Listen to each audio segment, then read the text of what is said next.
Hi guys, today ay ituturo ko sa inyo kung paano nga ba i-manage ang isang hardware business gamit ang Merchantry POS.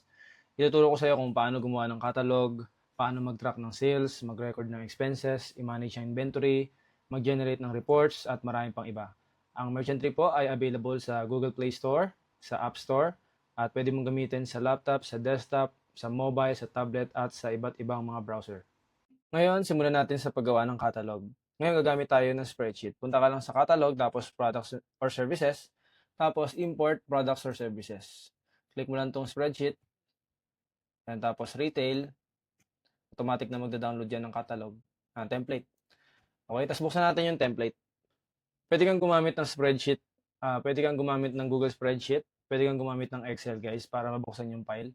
So makita mo dito, nandito yung ating mga field, pero ngayon burahin muna natin yung data. Gawa tayo ng sarili natin. Lagay mo building materials. Tapos, hollow blocks. Variant name, wala tayong variant dyan. Tapos price, lagay mo lang 25, 15, reorder level. Lagay mo lang 100. Base unit pieces. Initial stock, lagay mo 200. Tapos, isa pa, lightings. Kunyari, pin light. Ito may variant. Lagyan natin 12 watts at saka 15 watts. Price niya, ito, 500, 400 yung cost. Yung isa naman ay 650, 800, tapos 650. Pre-order level natin 100 pieces, okay? Stock lagay natin dito ay 200 na lang din. Ayan. So save mo lang to, tapos balik tayo sa merchantry. Tapos next, lagay mo lang dito yung file. Yan, file uploaded successfully. Tapos import catalog. Yan, import successful. Go to point of sale. Yan, lumabas na yung ating item. Ngayon, lagyan natin siya ng image. So makita mo, ito yung details niya. Hollow blocks.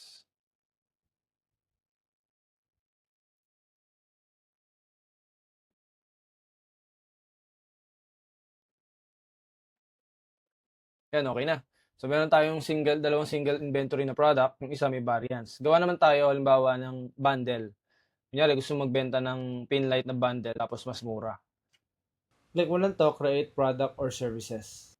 Huwag tayo mag-import. Ito yung gamitin natin. Halimbawa, pin light bundle. Kunyari, 6 pieces. Gawin natin siyang mas mura. Bundle, tapos base unit, piece. Halimbawa, mas mura. Lagay ka muna ng variance. Watts na lang. 12 watts. Tsaka 15 watts. Kailangan may kama siya dito. Done. Yan. Tapos yung price nito, 2.8 na lang. Yung price naman nito, 3.7 na lang. Kapag siya 6. So gawin natin, lagay tayo dito ng pin light na 12 watts, tapos 6. Tapos apply calculated cost. Yan, automatic na nag-costing siya. Tapos kabila naman, pin light na 15 watts, 6 din. Oops. Ito mahal yata nito. So dapat pala ano to? 4,000 eh. 3,900 na lang. Ay, hindi. So, yung price pala dapat dito ay 4,800 siya. Gawin na nating 4,600. So, 3,900 yan. Tapos, lagay ka dito ng feature. Okay. So, mangyayari niyan guys, pagka nakabenta ka ng 12 watts, pati nung single kanina na 12 watts, isang inventory lang yung kukuhanin niya. Okay? So, save mo lang. Pag nagbenta ka nitong pin light, nagbenta ka nitong pin light na bundle na to, isa lang yung kukuha na nilang inventory. So, ganun lang. Nagawa na tayo ng 3 product dito. 2 single, isang bundle. Tapos yung isa, ay dalawa, may variance. Guys, proceed naman tayo dito sa price tier. So, halimbawa, itong hollow blocks o lahat ng item mo, nagsusupply ka sa iba't ibang mga store or may mga reseller ka, pwede tayong gumawa ng price tier. May iba't iba tayong price para sa mga wholesale at mga reseller. Sample, itong hollow blocks. Click mo lang tong price tiers. Tapos, add lang tayo dito. Halimbawa, um, dealer price. Okay, dealer na lang. Tapos, wholesale. Ang value niya sa dealer ay sabihin nating 22 na lang. Yung isa, kapag binili niya ay 30 to 100. 30 to 100. Yan. Wholesale naman, 20 na lang siya kapag ang binili niya ay 101 to 200. Save. Okay? Tapos, makikita mo yan, punta ka sa point of sale. Pag kinlik mo tong pin light, may variant siya. Pag kinlik mo naman tong hollow blocks, yan, meron siyang price tier. Kunyari, ang binili mo, kunyari, ang order sa'yo ay 40 pieces. Automatic na mapupunta yan dito sa dealer price. Makikita mo dito sa point of sale natin, nandito yung ating mga categories. Promo, hand tools, power tools, etc. Pwede ka rin gumamit ng barcode. Kung may barcode yung mga item mo, pwede kang gumamit ng search. Ikaw yung business owner. Halimbawa, ikaw din yung cashier. So, magbebenta tayo ng mga product. So, kung ikaw yung cashier, umpisa mo natin mag-start ship. Ito. Tapos, tapos lagay mo lang initial cash amount. 0 lang muna lagay natin. Start ship. Yan, your ship has been started successfully. Halimbawa, may bumili sa'yo. Hollow blocks. Kunyari, 10. Yan, add to order. Tapos, proceed. Yan, dito yung mga payment method natin, iba-ibang payment method. Tapos, cash payment, halimbawa, binayad 500. So, automatic may change dito. Yan. So, ganyan yung ating point of sale. Create order ka lang. Yan. Ito yung online receipt natin. Tapos, kung may na-connect na printer, automatic na lalabas to sa printer. Tapos, pwede mo rin niyang i-email, pwede mo rin i-download yung invoice or i-print yung invoice niyan. So, wala kasi ako nakakabit na printer kaya hindi ko mapiprint ngayon. Tapos, guys, makikita mo dito na yung inventory ng hollow blocks ay 190 pieces na lang. So, kanina 200 to. Nilagay natin sa spreadsheet, ngayon 190 na lang. Halimbawa, umorder ka dito ng 12 watts. So, 6 pieces to. Add to order ka lang. Tapos, proceed to payment. Pili natin Gcash. Cash na lang muna. Tapos, pwede kang pumili ng order source dito. Tapos, notes. Kung gusto mo, ilagay mo yung saan mo di-deliver yan. Pwede naman. Then, create order ka lang. Yan. Makikita mo na 6 yung nabawas sa kanya. Ayan, 194 na lang. Tapos, makikita mo yung benta mo dito sa dashboard. Yan, nandito yung sales mo. Sa taas, nandito yung ating mga status ng ating inventory. So, kapag bumaba to, itong mga inventory items natin or na out of stock, halimbawa, itong pin light, subukan natin, pin light. Halimbawa, ginawa nating 5. Save. Kung makikita mo dito sa inventory items, itong stock na to, tapos reorder level, itong reorder level, kapag naabot niya, kapag yung stock ay naging 100 na lang or mababa sa 100, automatic low stock yung sasabihin niya. Mag-notify ito sa cellphone mo. Ngayon, ito na, nagkaroon na tayo dito ng low stock. Pagpunta mo sa dashboard, nandun din yan, low stock. Pag kinlik mo yan, ayan, ito yan. Sa dashboard natin, kita rin yung mga unpaid transaction natin. Ito yung today na benta natin ngayon. Ayan, 1 minute ago, created by Juan de la Cruz, amount to 8 for the last 1 minute. Ito naman, sales and expenses. Ito yung cover niya, February 1 to 28. So, ngayon 12. So, February 1 to 12. Top selling by products, top selling products by amount, nandito. Tapos low stock mo. Ayan, yung kaninang ginawa natin, yung pin light. So, halimbawa, meron kang nagkamali ka ng order. Puntahan mo lang dito sa sales, tapos sales orders. Pwede ka mag-void dito. Halimbawa, ito. Gusto mo i-void. Click mo lang yung void. Ano ba ito? Hollow blocks, 10. Void mo lang. Yan, voided. Automatic mababawas yung pera dito. Tapos, ibabalik niya rito sa inventory. Yung hollow blocks. Yan, 200 na uli. Pwede ka rin gumawa dito ng pay later. Halimbawa, utang muna sila. Kunyari, hollow blocks, wholesale, halimbawa, 100 pieces. Add to order.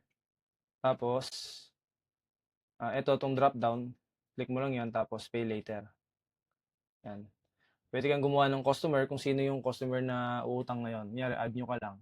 Lagay mo, kunyari, Russell ko. Yan. Email ko at sample.com muna. Kunyari muna, 0915-234-5678. Sample lang naman. Save. Address. Cavite City. Cavite. Yan. Save. Yan. Save mo lang. Pwede ka maglagay dito ng initial payment, payment due date. Pero ngayon, save muna natin. Yan. Pautang yan. Tapos, pag tinignan mo dito sa sales orders, ayan, dito yung pautang na yan, unpaid. Kapag paid na siya, pwede mo i-click to. Mark as paid. Yan. Pwede mo rin pwede mo rin i-void yan or i-edit. Yan, kunyari, nagkamali ka or partial. Pwede kang magawa dito ng iba-ibang payment method. Tapos, cancel lang muna natin. Pwede kang gumawa ng iba-ibang payment method dito sa settings. Payment methods. Yan. Pwede kang maglagay dito ng iba. Kunyari, BDO. Yan. So, mangyayari niyan, kapag nag-point of sale ka, kunyari, Halo Blocks, BDO, lalabas siya dito. Ayan. So, kung gusto mong nandito siya, palitan mo lang. Palitan mo na lang yan.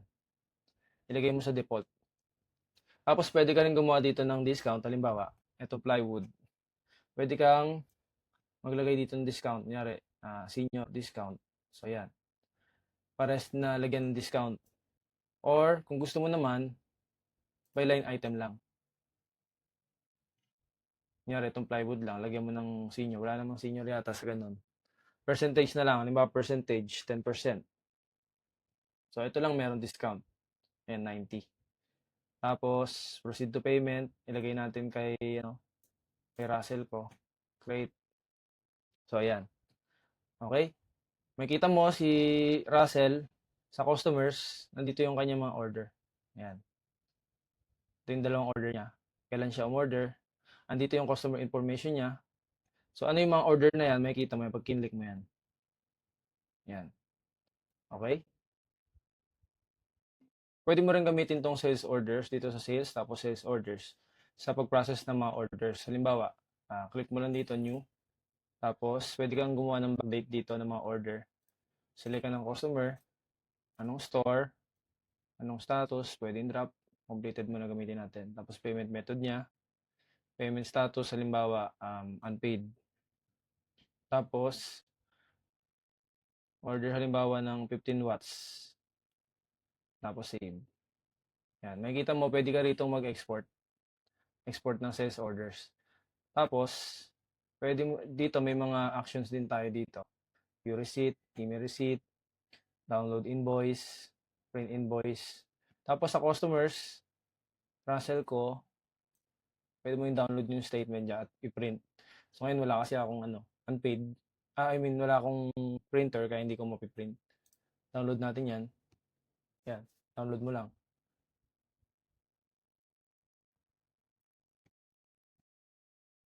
Yan, ganyan mangyayari dyan. Okay?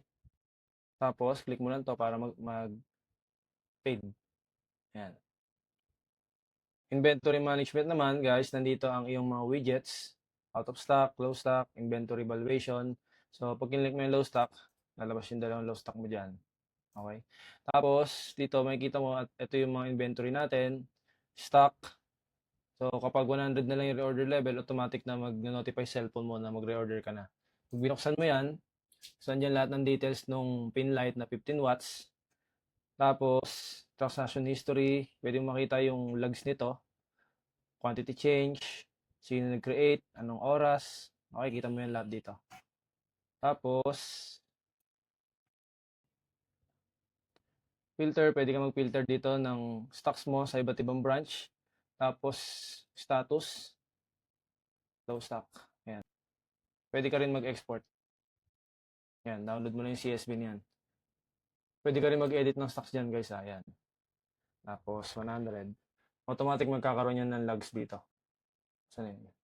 50.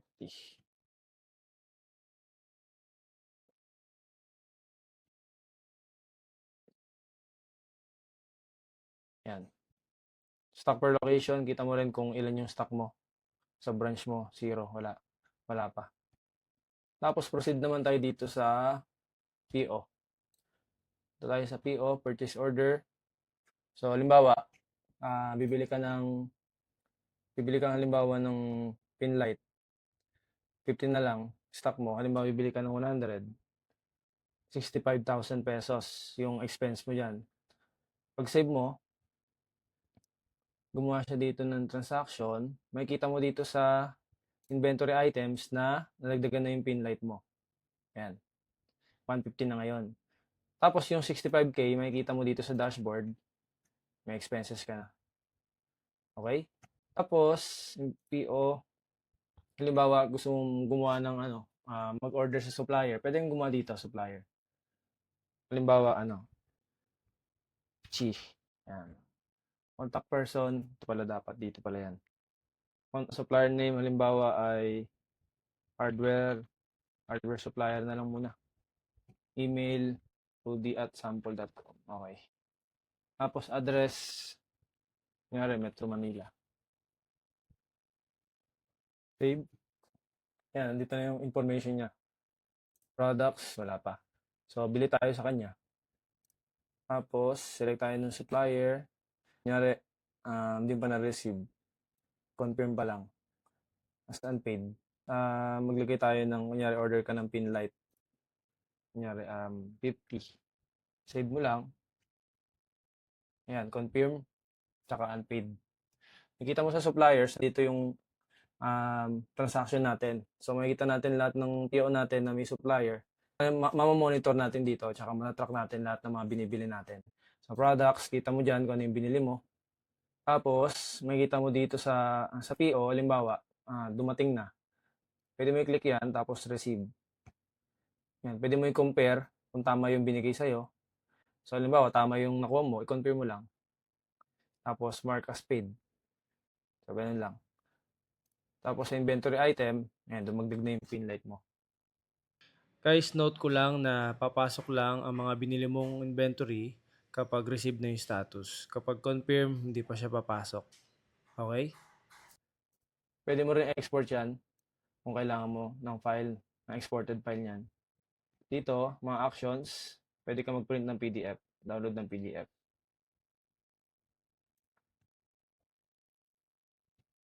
Yan. Sample lang yan. Next naman ay punta tayo sa inventory count. So ito naman, kung gusto mong mag-update ng inventory, gusto mong maging accurate uli yung stocks mo sa system at saka sa actual. Makita mo kung nagtatali pa ba yung mga stocks mo. So, ano ka lang, click ka lang dito sa new. Tapos, pwede mong isa-isahin yung items or pwede kang mag-load items. Lagay mo na yung tamang transaction date, anong stock location, tapos pwede kang maglagay ng notes dito. Halimbawa, nagbilang ka, tama naman yung mga bilang mo, kaso yung pin light 15 watts, pag bilang mo, 190 lang. So, may nawawalang 10 pieces. Normally, yung mga hardware namin, nag-weekly inventory sila, o kaya monthly inventory, o kaya nag-inventory sila every 14, tsaka 29. Kasi magpapasahod sila ng 15-30. So, kapag may nawawala, pwede mo ikalta sa kanila to kung meron kayong mga ganong policy. Save mo lang. So, as business owner, gusto mo makita yung inventory count ng mga tao mo. So, ayan, merong difference na 10 pieces. Tapos, makikita mo sa inventory items na na-update na siya. 190 na lang. Meron rin yan transaction history dito. Yan. Inventory counts. Pwede mo ring i-print or download yung transaction na to. Tapos punta naman tayo dito sa stock adjustment. Stock adjustment naman, halimbawa may mga item kang damage, ganyan. Pwede mo ilagay dito, sample. Kunyari pin light, may nabasag na isa, nasira. So lagay mo lang -1. Tapos save mo lang. Inventory audit pala to, sorry. Void ko lang muna. Tapos, gawa ka dito, kunyari ng pin light, -1 mo yan. Tapos damage. Save mo yan. So, makikita mo dyan, transaction ay isang damage. Inventory items mo, mag-update yan, 189 na lang. Ayan. Kita rito sa stock adjustment. Stock transfer naman ay simple lang. Maglilipat ka sa main, tapos sa branch or sa main. Halimbawa, inventory items. Makikita mo rito, 189 pieces yung pin light. So, kapag piniltan mo yan, main, 189, pero yung isa mo, saan na ba yan? Yung isa, branch.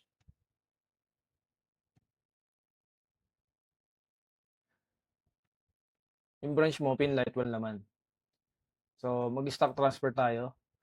Create ka lang ng bagong stock transfer. Tapos, source location, lagay mo main, destination, yung branch. Halimbawa, Pinlight.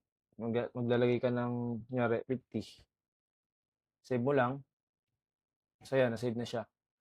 Makikita mo ngayon sa inventory items, Pinlight 189 pa rin kasi naka-all. So, pag tinignan mo yung main, 139 na lang, tapos meron na siya sa branch, 50 pieces. So, ganun lang yung stock transfer, guys. Halimbawa naman na mag-end ship ka na or mag-close ka na ng business mo. So, i-end ship mo lang to. Punta ka sa ship management. Makikita mo dito yung ship information mo, anong store ka nakalagin, initial cash, anong oras ka nagsimula, orders, nandito rin, total orders, nandito rin. Tapos, add expenses, halimbawa, pwede kang maglagay dito ng expenses, halimbawa, food. Kunyari, 200 pesos. Add expense ka lang. Yan, automatic na ibabawas na dito sa cash in drawer at mapupunta dito sa total expenses. Makikita mo dito, nandito yung sales by payment method mo, cash lahat, tapos expenses breakdown, at yung mga product na nabili sa araw na yon sa ship mo. Tapos click mo lang yung end ship, tapos ilagay mo yung amount, 10, 30. And business day, so halimbawa marami kang cashier or sa isang araw, may iba't ibang ship ka, makikita mo yung lahat ng sales nila sa isang araw. Okay? End ship mo lang, yan, cash matching. Kita mo dito yung total sales, expenses, discount. Makikita mo dito yung sales orders, ano yung mga nabenta. Ayan. Okay? Punta naman tayo dito sa expenses. Makikita mo dito sa employee ship, meron ditong food na ginawa, 200 pesos. Pwede ka rin gumawa dito sa PLDT. Pwede mo ilagay dyan, ayan, utilities na lang. 1699. Save. Ayan, 1699. Makikita mo dito sa dashboard, dito nag-reflect lahat ng expenses mo. Ayan. Kasama yung sa ship, kasama yung sa PO, lahat nandito. Ngayon, gumawa naman tayo ng users. Halimbawa, may iba't ibang ship ka at mga cashier or mga staff, pwede kang maglagay dito sa settings, tapos users. Ayan. Tapos, add more users lang tayo dito. Tapos, may role tayo dito. Pwede mo ilagay kung admin or employee. So, ngayon, employee lang muna. Tapos, lagay natin dito, kunyari, Vladimir Reyes. Email, password. Tapos, ang pwedeng accessin ay main at saka ito lang munang sales. Wala siyang pang inventory. Save mo lang. Yan, meron ka na dito ngayong isang employee, isang user. Tapos, kunyari, gagamitin niya na yan. May dalawang paraan para magamit siyang user. Una, mag-direct login. Yan. So, wala na yung ibang menu dito. Yan yung sa employee. Pangalawa ay storefront mode. Device mode, tapos storefront mode. Itong account na to, kung gusto mong gumamit ng storefront mode, kailangan i-login mo, halimbawa sa tablet. Tapos, enable mo siya. Enable. So, kung marami kang mga employee or user, nandyan yung mga, yung mga user, pipili na sila kung anong account gagamitin. So, yun yung gamit ng storefront mode. Pero pwede rin yung direct na lang kung gusto mo, kung mas madali yung ganun sa'yo. Tapos, i-click mo lang yan. Yan yung kanya. Tapos, kunyari, gagawa siya ng sales. Starship lang siya, tapos yan, 0. Kunyari, maraming benta siya. Proceed to payment ka lang. Lagyan naman natin GCash. Create order. Yan. Tapos, mag-end ship ako, halimbawa. Mag-out na yung tao mo. So, ilagay lang niya end ship, 0, kasi wala yung cash in drawer niya, walang laman, nasa GCash. And business day, end ship. Yung cash matching pa rin. Kasi nasa GCash eh. So, yun yung kanyang benta. Punta naman tayo sa employee management feature. So, bali dito guys, dito ka magka-track ng kanilang mga salary, working schedules, ilang oras sila pumasok. So, dito mo matatrack lahat yun. Dito tayo gagawa ng kanilang profile, tapos ilalagin nila, bali yun yung magiging attendance nila. So, umpisa natin sa paggawa ng kanilang profile. Paggawa tayo dito, halimbawa pangalan ay Vladimir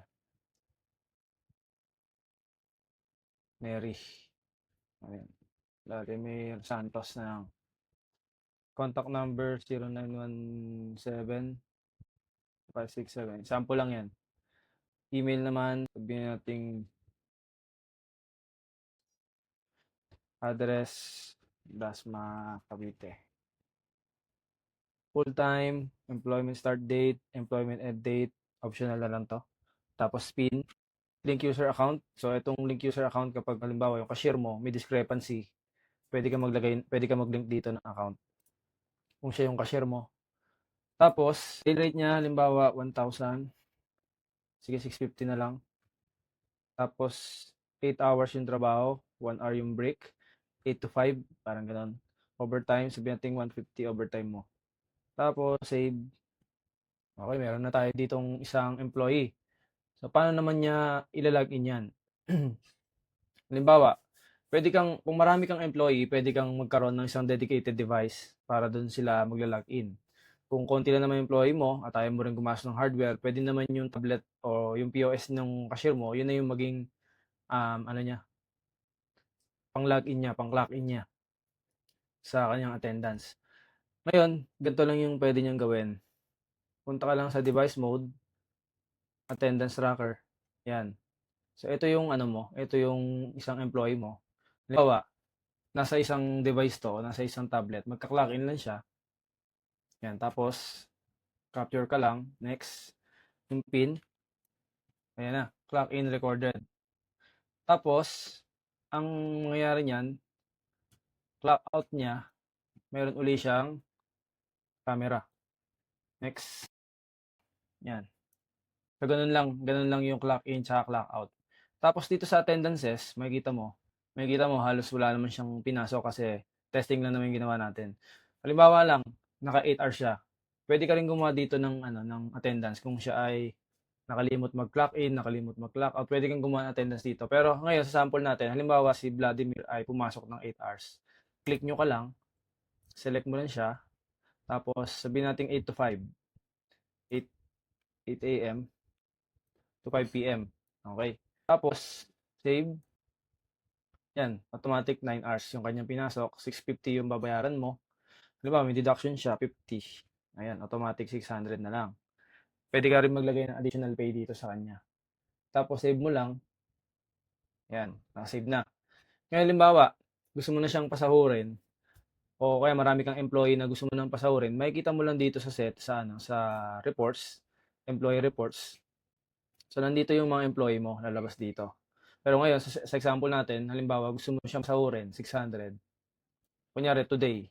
So, pwede naman ng weekly, pwedeng monthly, pwedeng kinsenas, ikaw bahala. Pwede kang maglagay ng date range dito. Pero ngayon, sample natin, today lang muna. Create expense ka lang. Automatic na gagawa dito ng note, 600. Tapos, nakadrop siya, gagawin mong paid. Tapos, create expense. Yan. Pwede mo rin siyang i-export. Tapos pagpunta mo dito sa expenses, meron yang payroll, 600. Okay? So, ganun lang kadali yung ating employee management feature. Kung halimbawa naman gusto mo halimbawa meron kang dedicated device para sa mas maraming mga empleyado. Punta ka lang dito sa settings, tapos users, tapos gawa ka lang dito ng bagong account para sa attendance tracker. Tapos click mo lang to, attendance tracker, tapos email, tapos kunyari sa dalawang store mo papaganahin, save mo lang. Okay, so ibig sabihin, naka-separate yung device ito, maglalagin tayo halimbawa dun sa device na yun. Ilagin natin tong account na to, tong attendance na to.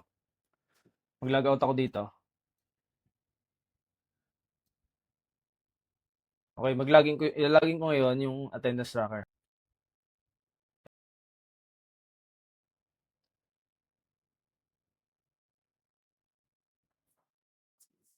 So, Imagine mo, ito yung tablet o kaya cellphone. Ito yung magiging tracker nyo na dedicated na device para sa mga employee mo. So, yan, pwede mo i-full screen. Exit full screen. Full screen na pala yun. Ayan, full screen. Tapos clock in ka lang. Yan. Next, ganun din yung process. Yan, ganun lang. Tapos clock out.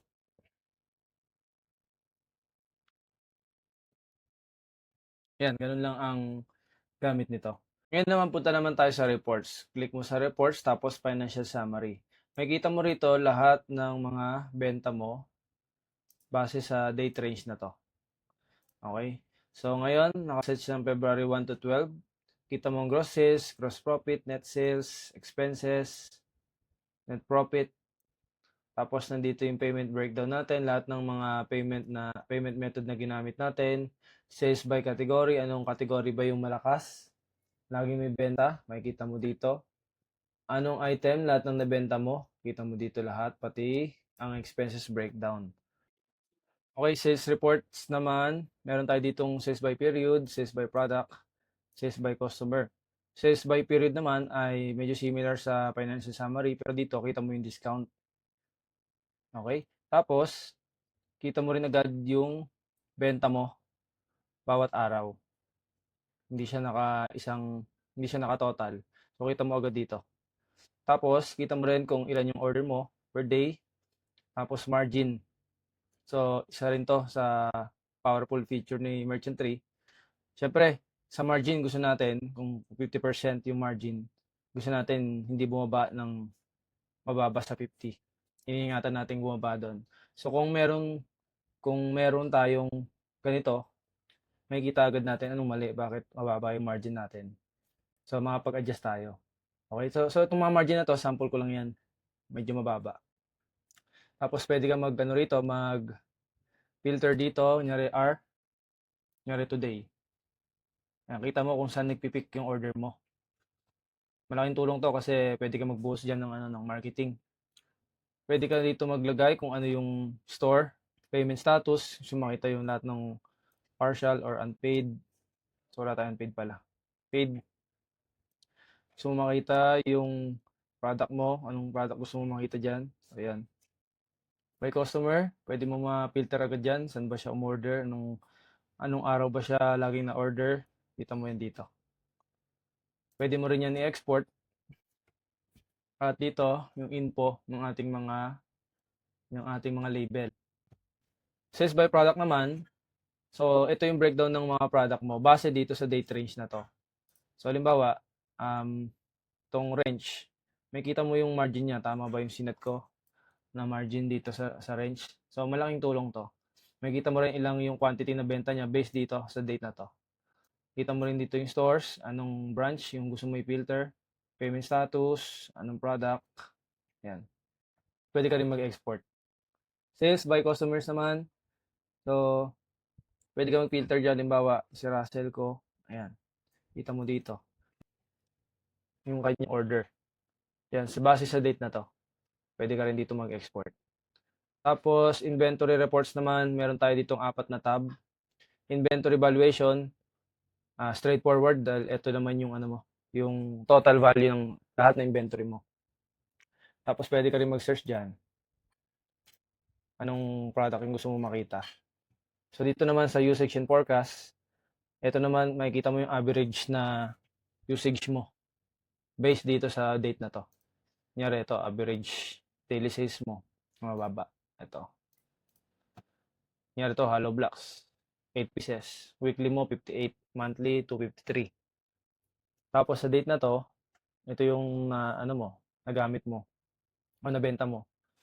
Days left, meron ka pang 12 days bago maubos yung stock mo. So, maganda rin na malaman mo, maaga pa lang makapag-stock ka na. Inventory adjustment. So, ito naman yung lahat ng adjustment na ginagawa mo sa business mo. Halimbawa, damage. So, yan. Kita mo dito, lahat ng adjustment na ginagawa mo nandito. Base sa range na to. Kita mo rin ang adjustment reason, yung quantity niya, at yung kanyang value. Tapos, pwede mo rin siyang i-export. Inventory history naman. So, andito lahat ng movement na nangyayari sa inventory mo.